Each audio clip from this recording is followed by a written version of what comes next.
안녕하세요. 정치를 쉽게 풉니다. 정치 쉽던. 현재 정부 여당과 친윤 언론들에서 밀고 있는 이슈는 바로 순살 아파트입니다. 순살 아파트는 문재인 정부 책임이고 건설 카르텔을 때려잡는 건 윤석열이다. 이런 프레임으로 김건희 로드, 장모 부동산, 이동관 지명 등의 국면 전환을 시도하고 있습니다. 그래서 국힘당은 당 TF까지 만들면서 문재인 정부 시절의 정책 결정 과정을 모두 다 들여다보겠다며 국정조사 맞불을 놓고 있습니다. 여기에 민주당은 국힘당의 주장에 정면 반박했습니다. 자, 민주당은 문제의 15개 단지 공사에서 LH가 부실 시공, 감시 부실 감리를 저질렀다고 보고 있습니다. 이런 가운데 철근이 누락됐다는 그 LH 아파트 15개 단지 중 13개 단지가 윤석열 정부 때 준공되었거나 부실 공사 중이라는 겁니다. 구체적으로 윤 정부 출범 이후 준공 완료된 파주 운정 등 7개 단지와 입주를 앞두고 있는 양주 회천 6개 단지에 대해서는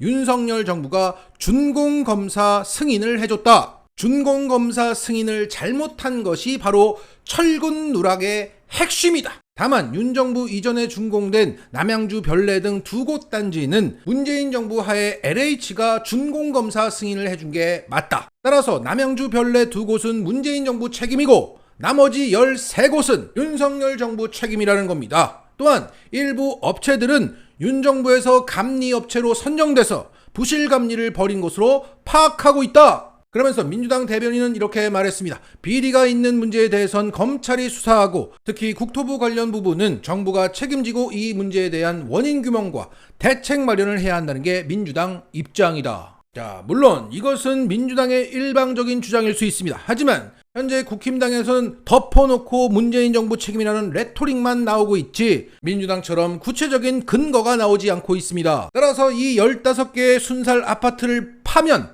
또 국힘이 나올 것으로 보입니다.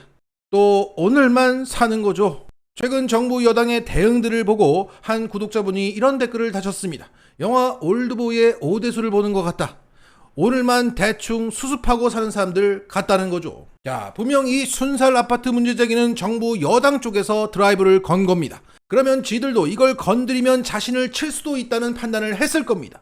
자신을 떠받들고 있는 건설업계가 다칠 수도 손해볼 수도 있음을 분명히 인지했을 겁니다. 하지만 이렇게 밀고 나간다는 것은 그만큼 김건희 로드, 장모 등의 부동산 이슈가 정권에, 총선에 큰 타격이 된다고 맞불을 놓은 것입니다. 그만큼 급하다는 얘기죠. 그 캐비넷이 말라가고 있다는 얘기입니다. 최근 한동훈의 검찰도 박영수, 곽상도 열심히 치면서 50억 클럽으로 이재명 대표를 잡겠다는 밑그림을 그리고 있는데 이건 양날의 칼을 집어든 꼴이기 때문에 그만큼 여기도 급하다는 겁니다. 민주당 돈봉투라는 총선용 총알을 미리 쏘고 이런 LH 순살 아파트 50억 클럽이라는 총알을 땡겨 쓰고 있습니다. 이제 그들에게 남은 건 정말 선거 조작 아니면 국지전밖에 없습니다. 자, 이렇게 책임 소재를 분명히 하는 것도 중요하지만 무엇보다 중요한 것은 현재 우리나라가 망해가고 있다는 사실입니다. 작년 한국의 1인당 GDP는 경제 규모 30위권 국가와 OECD 회원국 중에서 3번째로 많이 줄었다고 합니다. 얼마나 많이 줄었는지 10년 전 수준으로 회귀했다고 합니다. 10년 전 연봉으로 돌아갔다?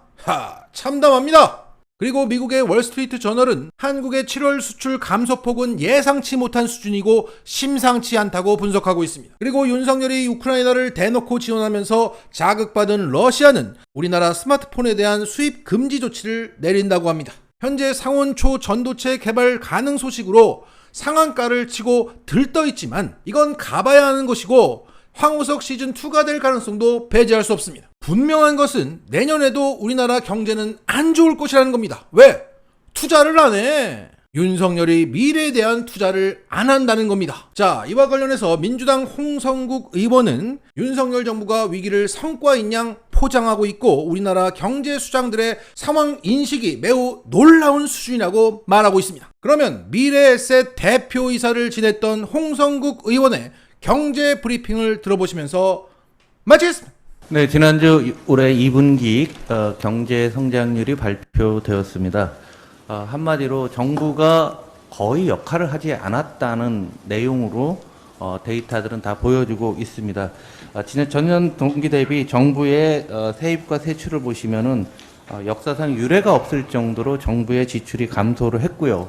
이 결과 0.6% 성장을 했는데 정부가 실제 민간은 1.1%인데 정부가 0.5%나 깎아먹은 그런 상황입니다.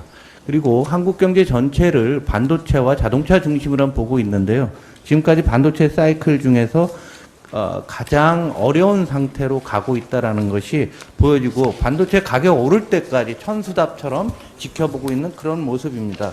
현재 반도체 상황들은 재고가 조금 줄고 그다음에 그 출하가 매출이 조금 늘어나면서 회복되는 듯한 모습을 좀 보여주고 있습니다. 자동차 역시 미국의 수요 증가로 인해서 역대 최고를 기록하고 있습니다.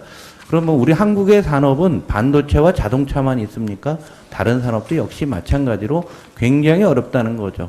그래서 불황형 성장이라는 용어를 쓰는데요. 이 숫자를 좀 복잡하더라도 좀 봐주시면은 올해 2, 4분기에 민간은 1.1% 성장했는데 정부가 마이너스 5% 성장했습니다.